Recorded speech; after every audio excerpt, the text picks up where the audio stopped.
What did having me as your partner teach you about CQ? We discussed the word sunburn, and I hope I'm remembering this correctly, but I looked at the post-it note and I thought, why did I write sunburn? And then I remembered our conversation. And I think it was after I'd asked you how you build meaningful relationships with people from other cultures, like real friendships, real meaningful friendships with people, not just understanding people enough to kind of I don't know, to work with them, for example. But I think you said that it was somehow like a sunburn when you're exposed to something that you're not used to. The first time is going to be a little bit painful, and you're going to feel a little bit raw. And the more times you're exposed to something, the more kind of used to it you get, and the more it turns into something that, maybe at the beginning of summer, for example, you get a sunburn, but by the end it's a tan or something, right? Because you are exposed to the sun every day. And I thought that that was a really interesting thing because it acknowledges that there is pain and confusion in the beginning, when there is a clash sometimes between cultures.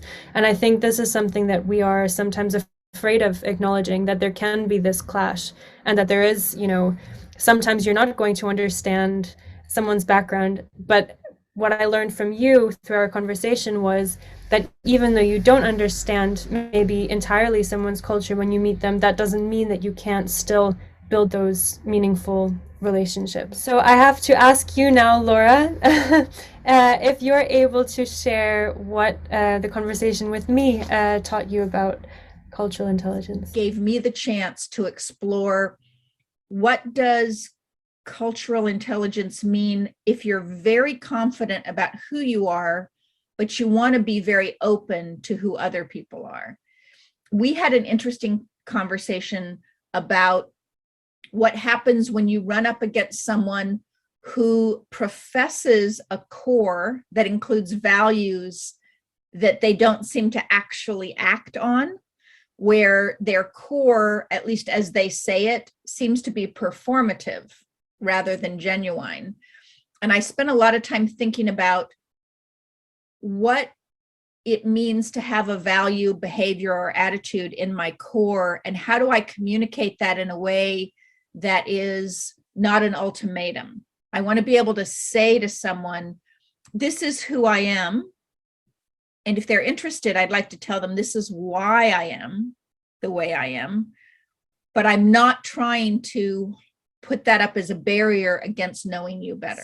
I also took away a nugget from you, Katie, that reminds me of something that I really struggle with, which is the importance of patience in establishing genuine cultural intelligence. I, all of my life, have tried to go as fast as possible. I get very impatient with myself if I'm not moving as fast as I think I should. And I'll tell you what, relationships do not go fast.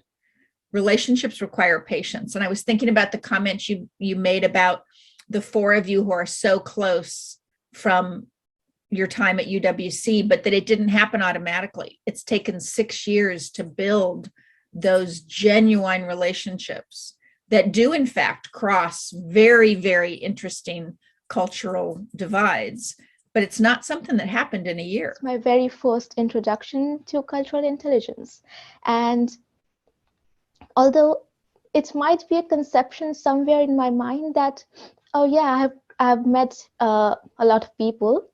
India itself is like a mini culture setting together. So I might know a lot. So I think I will be very comfortable in this journey, but I was very wrong.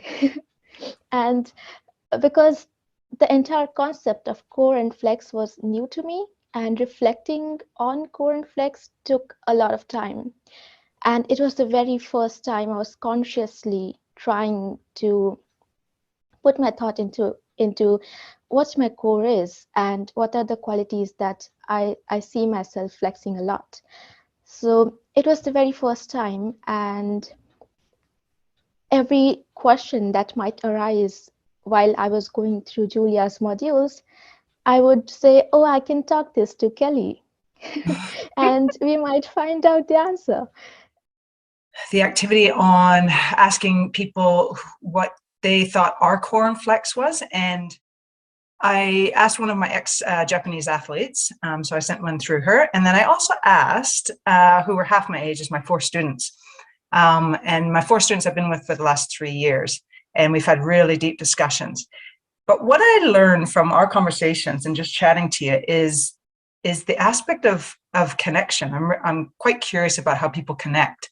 And when I asked you on who you asked, you had said that you had asked one of your online friends that you connected to online. Yet, and I know you mentioned it in our conversations on our 2-hour Zoom call that you didn't actually know her name, but you chose her to ask what she thought your core and flex was.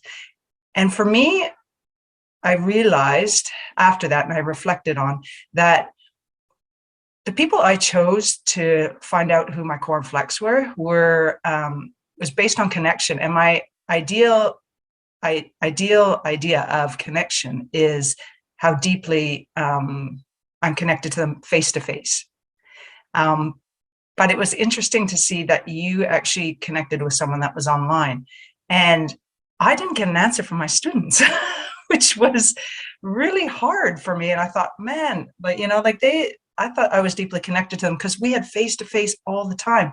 Yet you got an answer from your friend that is online, that you have been friends for a long time online, don't even know their name, but you have a deep connection that way. So I guess that's one of the major takeaways that I got from our conversation, was that connection and understanding that how deeply rooted connection is in my core, but on more of a face-to-face, how deep that is trust.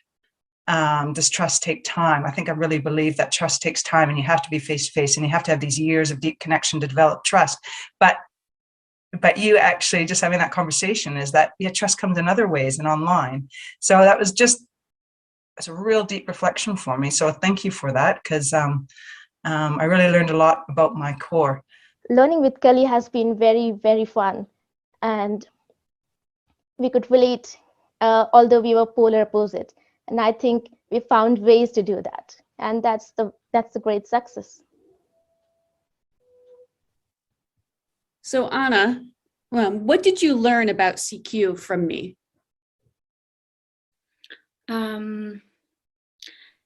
That what I think, thanks to our conversations, I realized how important is to know your core and standing for it if it's needed. We also talked about very important thing about the line between the need for standing for your core and leaving the situation without real confrontation in order to respect somebody. This line we both found very, very much fragile and difficult to navigate. That was for me very important, as I realized that many times I'm giving too much, I'm avoiding confrontations to be to respect somebody. And also I don't really believe in the real change in this person. And that what you suggested, which I found very much inspiring and very much wise. And may I ask you the same question? What did you learn from me about cultural intelligence? And so, I think in the beginning, I really felt like the most important part of what we were learning was about understanding our core, and I spent a lot of time really trying to orchestrate what are these values that I feel like I need to have boundaries around, and that to lead and to help support other people, that I had to really understand those boundaries very tightly. And what you really helped me think about is my flex, and in that these boxes, these walls that I felt like I needed to have to really believe that the core I understood myself was actually setting a whole bunch of myself aside by not looking at where are the places where flexing makes me vulnerable to others, that helps me learn and see the other. And in it, your novella that you wrote and told me a little bit about, which really needs to be translated to English so I can read it, because I'm so monolingual. There's part of my core of seeing of your characters attaching to everybody else's melodies and not having their own. And I really kept thinking about that in terms of flex and core, in that there's harmony there in the middle. It is like with some modern music. I don't know if you listen to modern music. Mm-hmm. Many years ago, I thought it's a mess. It's a mess with no harmony at all. Sometimes I thought it's just random things which clashes together.